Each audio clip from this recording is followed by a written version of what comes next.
हाँ जी प्यारे बच्चों, ठीक है, चैप्टर नंबर 2 को कंटिन्यू करते हैं, क्लास 10 चैप्टर 2, और बात करते हैं किसकी, एक्सरसाइज 2.1 की। ठीक है ना, बुक ओपन करने की जरूरत नहीं है, 2.1 में जितना दे रहेगा उससे ज्यादा मैं पढ़ा दूंगा। ठीक है, तो समझो, देखो 2.1 में क्या दे रखा है। देखो भाई, देखना बेटा बोर्ड पर, देखो एक तो आपके पास ऐसा लिखा आएगा y बराबर पी ऑफ एक्स, ठीक है, और एक टर्म आपके पास लिखी आएगी x बराबर पी ऑफ वाई। जनरली भी आपको एनसीईआरटी में यही वाली टर्म ज्यादा मिलेगी, ठीक है ना, y बराबर पी ऑफ एक्स। ठीक है, अब बेसिकली होगा क्या, आपको एक ग्राफ दे दिया जाएगा। क्या दे दिया जाएगा? ग्राफ, और लिखा होगा वो जो ग्राफ है ना y बराबर पी ऑफ एक्स के लिए बना हुआ है। ठीक है ना, किसके लिए बना है? y बराबर पी ऑफ एक्स के लिए बना हुआ है। उस ग्राफ को देखकर आपको बताना है कि इसके जीरोस कितने हैं। क्या है? इसके जीरोस कितने हैं। देखो जरा ध्यान से, जैसे ये रहा, ये मैंने एक ग्राफ बनाया, इतना तो शायद पता होगा कि ये एक्स एक्सिस होती है, ये आपका ओरिजिन होता है, और ये आपका क्या होती है? Y x. डैश वाला नेगेटिव वाला पार्ट होता है। अब सपोज करो आपके पास ये ग्राफ बना हुआ है ऐसा, ठीक है ना। नेक्स्ट मान लो आपके पास ग्राफ बना ले ऐसे। अब मैं ये वापस नहीं लिख रहा हूँ, ये आप समझ जाना है ना, वही एक्स डैश, एक्स और एक्स डैश, वाई और वाई डैश। मान लो आपके पास जो ग्राफ बना हुआ है ना, वो ग्राफ कुछ ऐसा बना हुआ है। अब सपोज करो आपके पास ग्राफ ऐसा बना हुआ, ये सारे ग्राफ y बराबर p ऑफ x के लिए, किसके लिए? y बराबर p ऑफ x के लिए। सपोज करो वो ग्राफ आपका ऐसा बना हुआ है, मैं चलो इनको लिख देता हूँ, x x डैश y और y डैश, और ये पूरी x x डैश, ये y और ये y डैश। इसी के लिए, इसके लिए नहीं कर रही बात, मैं इसी की बात कर रहा हूँ। डबल लाइन आ रही है, डबल लाइन है। अभी बताऊंगा क्या है, अभी समझो। आप कुछ ग्राफ बना रहा हो, पहले वो ग्राफ देख लो आप, ठीक है। अब जैसे ये वाला ग्राफ है आपका डैश, अब मान लो आपका ग्राफ कुछ ऐसा बना हुआ है, ये बना हुआ है। अब इनको देखकर आपको ये बताना है कि इनके जीरोस कितने हैं। क्या क्या है? जीरोस कितने हैं। क्या पूछ रहा है वो आपसे? इनके जीरोस कितने हैं। बात समझ में आ रही है? वो आपसे पूछ क्या रहा है कि इनके जीरोस कितने हैं। तो सुनो मेरी बात को ध्यान से, देखो इसको देखो। सबसे पहले आप ये देखना, मैंने कहा है आपके पास जो पॉलिनोमियल है ना, ये पॉलिनोमियल है एक्स वेरिएबल का। इसको रीड क्या करेंगे? इसको रीड करने का तरीका होता है पॉलिनोमियल ऑफ एक्स वेरिएबल। क्या रीड करते हैं इसको? बोलो, क्या रीड करते हैं? Polynomial of x variable. इसका मतलब है आप इसके अंदर जो देखेंगे वो क्या देखेंगे? एक्स पर कहां पर इसने इंटरसेक्ट करा है। तो इस कर्व को देखो आप, ये एक्स एक्सिस है, एक कट यहाँ करा, एक यहाँ करा, एक यहाँ करा, एक यहाँ करा। एक लाइन का अगर ऐसे दो बार तो हाँ, कितने हैं अब? 4। तो इसके जीरो कितने होंगे? 4। कितने जीरो होंगे? 4। नीचे देखो, सर अगर ऐसे y को जीरो, हाँ बिल्कुल y के लिए ऐसे करें। इधर देखो, यहाँ कितने हैं? क्यों? 2 है ना, तो यहाँ कितने जीरो होंगे? 2। इसको देखो, क्या इसने x पे काटा? x एक्सिस पे काटा? नहीं ना, तो इसका मतलब जीरो से कितने होंगे? 0। कितने होंगे? उधर देखो, कितनी बार काटा? तो जीरो से कितने होंगे? 2। सर एक बार अलग कर, अच्छा x y से मतलब नहीं है, हमारा जो वेरिएबल है पॉलिनोमियल है वो किसमें है? x वेरिएबल है। ब्रैकेट में x आता है तो x x की देखने आपको, और अगर p के ब्रैकेट में क्या जाएगा? y। जैसे मान लो अब ये इसकी जगह सवाल ऐसे हो, x बराबर p ऑफ y ऐसे हो, तो हम इसको क्या रीड करेंगे? हम रीड करेंगे प्यारे बच्चों पॉलिनोमियल ऑफ y वेरिएबल। क्या रीड करेंगे? Polynomial of y variable. अब मान लो आपको ये ग्राफ दिया है ऐसा, x x डैश y और y डैश, ठीक है ना। और अब जो आपका ग्राफ है, सपोज करो वो आप ये ऐसे ले आए हो, ऐसे क्या, अब आपसे पूछेगा जीरोस बताओ। अब आपको पॉलिनोमियल किसमें है? y वेरिएबल में है ना, y वेरिएबल में, तो y पर देखो कट कितना है? a। बस तो आपका आंसर क्या आएगा? a। तो ये अंतर है दोनों में। x वेरिएबल बोलेगा तो आपको क्या देखना है? x एक्सिस पर कितने उसने कट लगाए हैं, और अगर y वेरिएबल बोलेगा तो आपको देखना है y एक्सिस पर कितने कट लगाए हैं। होप सो समझ में आ गया होगा, ठीक है ना। So pause the video and note it down.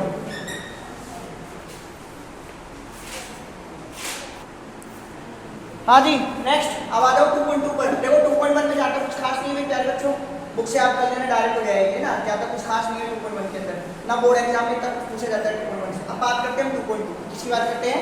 2.2 की। 2.2 इंपॉर्टेंट है। देखो हम लोग अभी पहले एनसीईआरटी से करेंगे, एनसीईआरटी पर डेफिनेटली फिर अपन इसकी एस्ट्रैक्शन करेंगे, कि एस्ट्रैक्शन करेंगे ना अपनी ग्रोथ नहीं हो पाएगी। सिर्फ हम 4 सवाल 10 सवाल बुक के कर लिए तो हमने कोई महारत नहीं हासिल कर ली। एस्ट्रैक्शन करने के बाद समझ में आएगा क्या क्या करना होता है। तो 2.2 में जो हमारा टॉपिक है वो है क्वाड्रेटिक पॉलिनोमियल। टॉपिक क्या है हमारा? Quadratic polynomial. ये बेसिकली हमारे कोर्स में भी है, इसको हमें बहुत डेप्थ में पढ़ना है। पहले बात करते हैं इसकी स्टैंडर्ड फॉर्म की। इसकी बात करते हैं इसकी स्टैंडर्ड फॉर्म क्या होगी। वैसे मैं आपको बता चुका हूँ इसकी स्टैंडर्ड फॉर्म इसके इंट्रोडक्शन वाले वीडियो में है ना। अब इसकी स्टैंडर्ड फॉर्म की बात करो तो अपन बोलते हैं पी ऑफ एक्स को क्या बोलते हैं अपन? ax² plus bx plus c, और x⁴ हाईएस्ट डिग्री होती है कि नहीं होती है? डन। अब बात करते हैं abc क्या होता है। तो यहाँ पर a का मतलब होता है कोएफिशिएंट ऑफ x², यहाँ b का मतलब होता है कोएफिशिएंट ऑफ x, और c का मतलब यहाँ क्या होता है? Constant term. क्या मतलब होता है? Constant term. ठीक है जी जी बिल्कुल। हमेशा जिसमें आपके पास कोई वेरिएबल नहीं है ना, जैसे x नहीं है y नहीं है, तो वो कांस्टेंट टर्म नहीं होगी। क्या होगी? Constant term. सीधी सी बात है, अगर x² है तो a है, अगर x है तो b है, और अगर x नहीं है कोई नंबर है तो वो c है। a तब है जब x², बात को समझो, a तब है जब x² है, और b तब है जब x है, और c तब है जब x नहीं है, मतलब कोई कांस्टेंट नंबर होने पर, कोई न्यूमेरिकल वैल्यू होने पर। ठीक है। अब बात करते हैं एक नेक्स्ट टॉपिक जो हमारे वो है इन एबीसी, इन जीरो कोएफिशिएंट में और इसके जीरोस में एक रिलेशनशिप होती है। तो पहले बात करते हैं कि इसके जीरोस कितने होंगे। तो मैंने आपको बताया था हाईएस्ट डिग्री कितनी है? 2। तो इसके जीरोस भी कितने होंगे? 2। कितने जीरोस होंगे? 2। वो जीरोस क्या होंगे? तो let zeros are alpha and beta. Zeros are alpha and beta, ये दो जीरोस मान लिए मैंने, मतलब x के दो आंसर है। इस क्वाड्रेटिक पॉलिनोमियल को सॉल्व करने पर x के दो आंसर्स आएंगे, और ये दो आंसर आपने क्या लिख दिया? अल्फा और बीटा लिख दिया है। तो अल्फा बीटा और एबीसी में एक संबंध है, रिलेशनशिप है। तुम्हारा नेक्स्ट टॉपिक जो है वो क्या है? Relationship between zeros and coefficient of quadratic polynomial, of quadratic polynomial. वो रिलेशनशिप क्या है? बहुत इंपॉर्टेंट है, आपको याद रखना है। अल्फा प्लस बीटा की वैल्यू आएगी -b/a, क्या आएगी? -b/a, और दूसरा रिलेशन होता है अल्फा इंटू बीटा, वो कितनी आती है? c/a। क्या फॉर्मूला है? अल्फा प्लस बीटा बराबर -b/a, और अल्फा इंटू बीटा बराबर c/a। अभी थोड़ा सा अजीब सा लग रहा होगा, समझ में नहीं आ रहा है। अभी अपन इसका एक प्रैक्टिकल सवाल करेंगे, एप्लीकेशन करेंगे इसकी, फिर डेफिनेटली आपको समझ में आ जाएगा कि ये अल्फा कौन था, ये बीटा कौन था, और ये एबीसी कौन था। ठीक है ना? तो इसको नोट डाउन करो पहले फटाफट से। मस्त रहो, आप पढ़ो, बस पढ़ने पे ध्यान दो। हाँ नहीं, देखो 2.2 पहला क्वेश्चन देखो, फर्स्ट क्वेश्चन रीड करो, देखो बुक से, देखो क्या लिखा हुआ है, देखो ध्यान से। सीधा सा लिखा हुआ है फाइंड द जीरोस। आपको जो पॉलिनोमियल दे रखे हैं उनके जीरोस निकालो। जीरोस निकालने के बाद जो जीरोस में और कोएफिशिएंट में जो रिलेशनशिप होती है उसको वेरीफाई करो। आप पढ़ लो सवाल, देखो ये लिखा हुआ जो मैंने बोला है, ठीक है ना। और इसका देखो फर्स्ट पार्ट क्या है आपके पास? p ऑफ x, और वो किसके बराबर है? x² -2x और -8 के। आपने पढ़े, सबसे पहले आपने इनको पढ़ा था 8th क्लास में, इनको बोलते हैं फैक्टराइज करना। p ऑफ x के बराबर। देखो ऐसा है, अगर x लिखा हो तो p ऑफ x लिख देना, अगर यहाँ पे y लिखा हो तो p ऑफ y लिख देना, यहाँ पे u लिखा हो तो p ऑफ u लिख देना, यहाँ पे t लिखा हो तो p ऑफ t लिख देना। मतलब जैसा सामने वाला सामान बेच रहा है ना आपको, उसको उसी हिसाब से दाम देके खरीद लो। बात समझ में आएगी ना? जो जैसा आपको वेरिएबल दिखाएगा ना, उसको p को वैसे वेरिएबल दे दो। डन। अब बात करते थे, वो ये आपने सबसे पहले कहाँ सीखे थे? 8th क्लास में। आपने 8th क्लास में सीखा था फैक्टराइज करके टॉपिक था, फैक्टराइजेशन, ठीक है ना। उसमें आप इनको करते थे मिडिल टर्म स्प्लिटिंग। क्या करते थे? Middle term splitting. नहीं आता तो समझ लो कैसे करते हैं, जो बता रहा हूँ उस तरीके को देखो। बाकी किसी x को किसी y पे किसी z पे ध्यान नहीं देना है। इसके आगे कोई सा भी नंबर नहीं है ना, तो इसके आगे 1 होता है। इस 1 को इस लास्ट वाले 8 से इंटू कर लो, इसके भी प्लस माइनस को साइड करो, कोई मतलब नहीं प्लस माइनस है। इस 1 को इस 8 से इंटू कर दो, 8 आएगा। कंफर्म है? 8 आएगा ना। मैंने कहा ना किसी x y पे ध्यान मत दो। अब इस 8 के कर लो प्राइम फैक्टर। अरे भाई बोलो मत रे। हाँ जी, इस 8 के कर लो फैक्टर, 2 से 4 बार, 2 बार और 1 बार। कितने नंबर आए? 3। 4 भी हो सकते, 5 भी हो सकते, 10 भी हो सकते, एक जैसे भी हो सकते, अलग अलग भी हो सकते, 2 भी हो सकते, 3 भी हो सकते, 5 भी हो सकते, 10 भी हो सकते, एक जैसे भी हो सकते और अलग अलग भी हो सकते। अब क्या करें इसके बाद? जितने भी आएंगे ना उनको आपको 2 नंबर में कन्वर्ट करना है। किसमें कन्वर्ट करना है? 2 नंबर में। किसके बिहाफ पर? इस बीच वाले टर्म के बिहाफ पर। आप इन 3 नंबर्स को ऐसे 2 नंबर में बदलो जिसको प्लस या माइनस करने पर ये बीच वाला नंबर आ जाए। तो मैंने पहले इस 2 को इस 2 से इंटू करा तो आया 4, और मैंने ये 2 एज इट इज ले लिया। अब मैं 4 को 2 को माइनस करूंगा तो ये 2 आएगा कि नहीं आएगा, और इनको इंटू करूंगा तो ये 8 आएगा कि नहीं आएगा, आएगा कि नहीं आएगा। तो ये चेक करते हैं मिडिल टर्म स्टूडेंट में, क्या चेक करते हैं? ये चीजें। अब ये 2 ही 3 नंबर है, मैंने कहा 10 भी आ सकते हैं, 1 भी आ सकता है, सेम भी आ सकते हैं, और अलग अलग भी आ सकते हैं।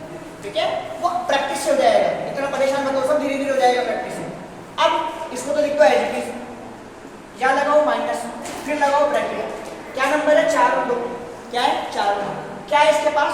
x, x है ना, एक x इधर दे दो, एक x इधर दे दो, यहाँ लिख दो 4x और माइनस का 2x, माइनस 8। भाई बड़े में से छोटे को माइनस करूंगा तब तो 2 आएगा, पहले बड़ा नंबर लिख दो, बाद में छोटा नंबर लिख दो।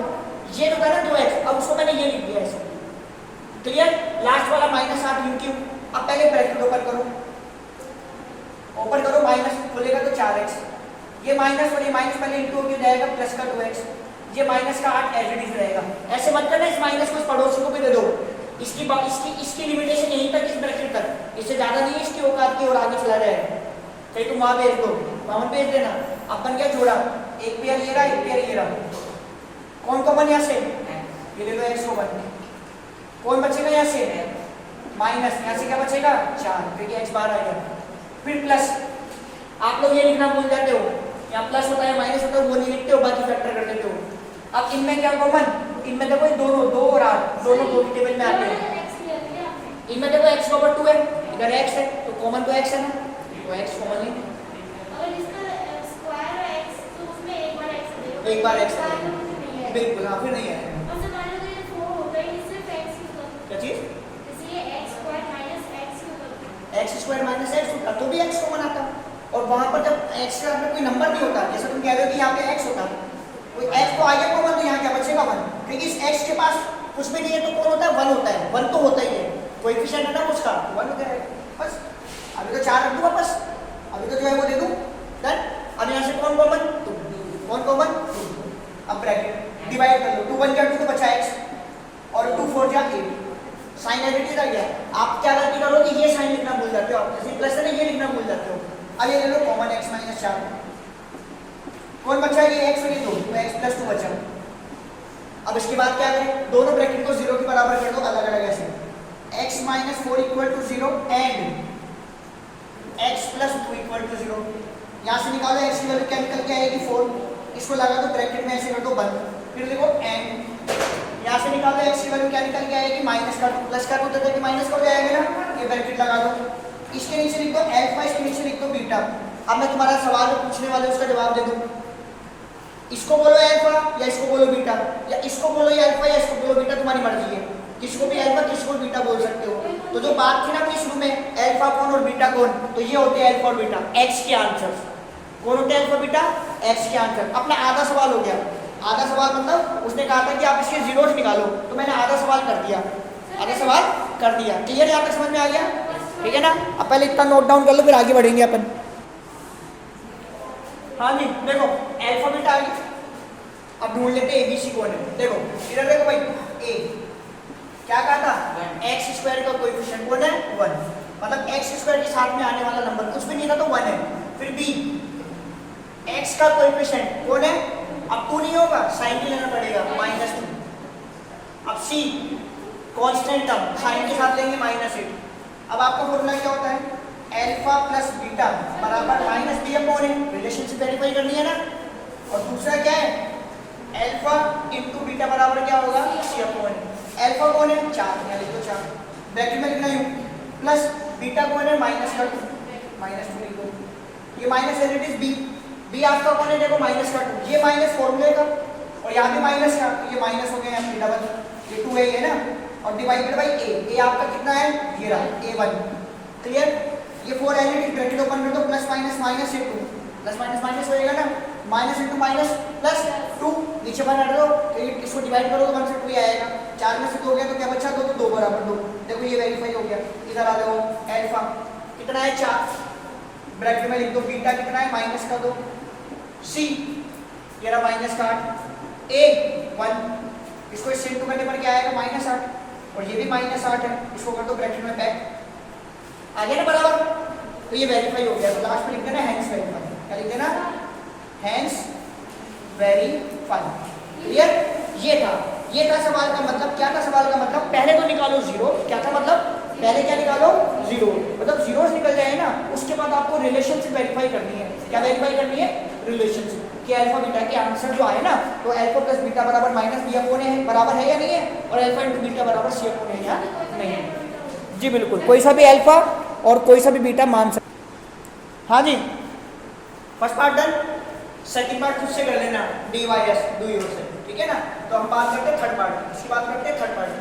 देखो थर्ड पार्ट का सिस्टम खराब है, ऑर्डर क्या होना चाहिए? डिग्री 2 के बाद डिग्री 1 आनी चाहिए, मतलब x को 2 के बाद सेकंड टर्म क्या होनी चाहिए? x, तो वो तो हो गई थर्ड, ये हो गई सेकंड, तो पहले इसको रीअरेंज करो। क्या करो? उसको रीअरेंज का मतलब हो गया ये एज इट इज, इसको लिखो बीच में और इसको लिखो यहाँ पर। हमने रीअरेंज करा है, आप मन में तुम्हारे गुदगुदी मछली होगी, मन में ही पेट के अंदर गुदगुदी मछली होगी, और सर इसको यहाँ से यहाँ लिया है, इसको यहाँ से वहाँ पे, साइन को चेंज करो, है ना। तो ऐसे साइन चेंज नहीं होता है, साइन चेंज होता है जब हम लेफ्ट साइड से राइट साइड मूव करते हैं, राइट साइड से क्या करते हैं?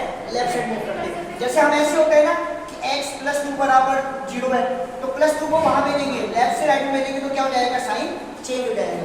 ये आता है आपकी उम्र के जो बच्चे ना, उनके अंदर ये चीज आती है, सर आपने उसको इधर से उधर भेजा तो साइन चेंज करो ना। और तुम क्या करते हो? खुद जब वहां करते हो ना, तो ना साइन का पता होता है ना और किसी चीज का पता होता है। मन में आता तो कर देते हो, मन में आता तो नहीं करते हो। ऊपर तो तुम लिख देते हो प्लस का 2, नीचे आता है तो माइनस का 2 हो जाता है, ठीक है ना। तो सुनो बात, तो हम जब अरेंजमेंट करते हैं ना, रीअरेंजमेंट, तो नो साइन चेंज। क्लियर? अरे हाँ ना तो बोल दो। हाँ जी, घर से खाना निकाल के आए हो क्या?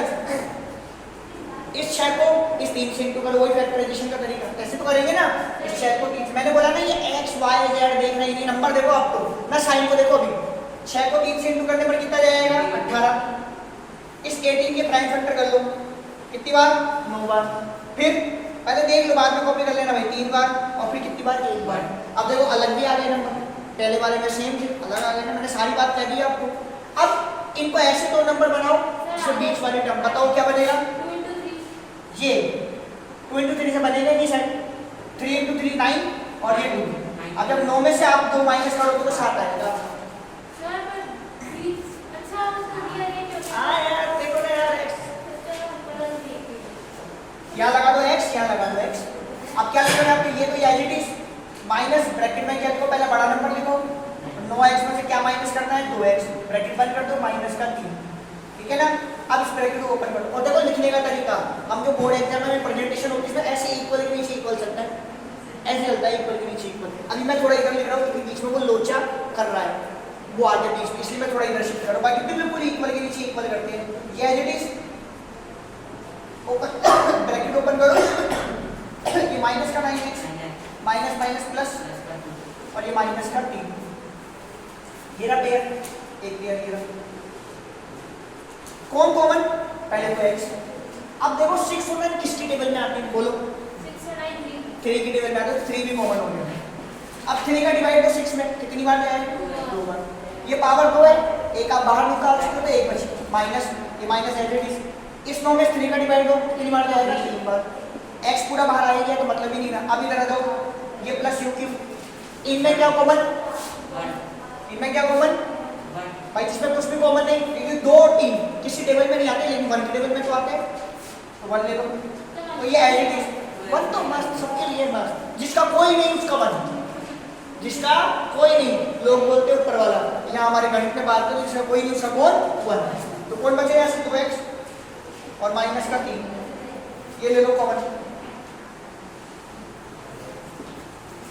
ये आ गया ना कॉमन एक जैसा। अगर ये एक जैसा नहीं है तो उसका मतलब है पूरी दाल में, पूरी दाल काली नहीं, मतलब दाल में काला नहीं मिला हुआ है, पूरी की पूरी दाल ही काली है, तो ये ले लिया कॉमन।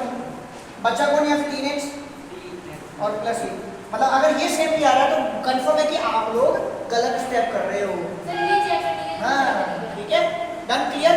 अब इन दोनों का लगाएगा 0 के बराबर, तो ऐसे कर दो 2x minus 3 equal to 0, plus 1 बराबर 0। तो यहाँ से 2x की वैल्यू कितनी निकल गई, माइनस का 3 हो जाएगा, कितना हो जाएगा, अब साइन चेंज होएगा भाई साहब। अब ये क्या है, अपना डिपार्टमेंट छोड़ के दूसरे डिपार्टमेंट में जा रहा है, मतलब लेफ्ट से कहाँ जा रहा है, राइट में। यहाँ x की वैल्यू निकालो कितनी निकल के आएगी 3/, ये कौन हो गया भाई, अल्फा। कौन हो गया ये, इधर आ जाओ n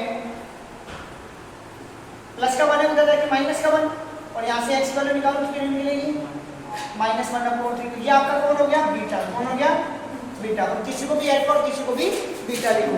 समझ में आ गया इतना, यस और नो? Yes sir. ठीक है साहब, नोट डाउन। हाँ जी, अब देखो इधर, ये अल्फा हो गया, ये बीटा आ गया। अब वो रिलेशनशिप वेरीफाई करेंगे तो पहले ए बी सी ढूंढ लेंगे। ए एक्स स्क्वायर के साथ वाला नंबर क्या है, 6। बी क्या है, बी बोलो, माइनस क्या, माइनस का 7 जो एक्स साथ में आएगा। और सी कौन है, कांस्टेंट टर्म -3, तो ये बी सी आ गया। अब देखो पहला फॉर्मूला क्या है, अल्फा प्लस बीटा बराबर -b/a, यही है ना। और दूसरा फॉर्मूला क्या है, अल्फा इंटू बीटा बराबर c/a। अल्फा कितना है, 3/2, प्लस बीटा कितना है, -1/3। तो ऐसे ब्रैकेट में लिखो, ब्रैकेट, और ये भी ब्रैकेट में, ये 3 है, minus as it is b. B आपका -7 है, ये माइनस फॉर्मूले का 1 - 4, और अपॉन में कौन आ जाएगा, a मतलब 6। ये 3/2 खोल दो, प्लस माइनस माइनस, ये 1/3, माइनस माइनस प्लस, ये 7/6। क्या आएगा एलसीएम 3 और 2 का, 6। तो 2 3 जा डिवाइड करोगे, 2 3 जा 6 और 3 3 जा 9, ऐसे को तो करते हैं। 3 2 जा 6, 2 1 जा 2, और बराबर 7/6। और 9 में से 2 गया तो कितना बचा, 7/6, और बराबर कितना आ गया, 7/। ये बोर्ड में करने का तरीका यूं रेक्टेंगल बॉक्स में पैक कर दिया करो लास्ट में जाके। इधर आ जाओ, अल्फा 3/2 है, बीटा कितना है, माइनस का 1/3, सी -3 है ना, और a कितना है, 6, c/a है, तो a रहा ना 6। ये 3 1 जा 3, ये 3 1 जा 3 क्या, देखो ये 3 1 जा 3, 3 1 जा 3 काट दो, ये 1 1 जा 1, तो माइनस का 1, और ये 2 1 जा 2। क्लियर, ऐसे काट सकते हो ऊपर आमने सामने। और ये याद है, ये 3 1 जा 3, 3 2 जा 6, ये भी माइनस का 1/2। बोलो, ऊपर नीचे काट सकते हो और सामने। हाँ, ऐसे भी काट सकते हैं क्रॉस में, और ऊपर नीचे भी काट सकते हैं। और अगर आगे सामने हो तो हाँ काट सकते हैं ना, ऐसे काट सकते हो, आमने सामने काट सकते हो, ऊपर नीचे भी काट सकते हो। कहाँ पर, जैसे 3 और 1 को निकाल, नहीं नहीं, वो इनटू आएंगे, ऊपर के ऊपर मल्टीप्लाई होंगे। आ गया ये भी बराबर आ गया नहीं ये, तो लास्ट में क्या लिखना होता है, हेंस वेरीफाई। क्या लिखना होता है, हेंस वेरीफाई। ठीक है ना, क्लियर? चलो नोट डाउन करो, फटाफट फटाफट लिखो, फटाफट लिखो। हाँ जी।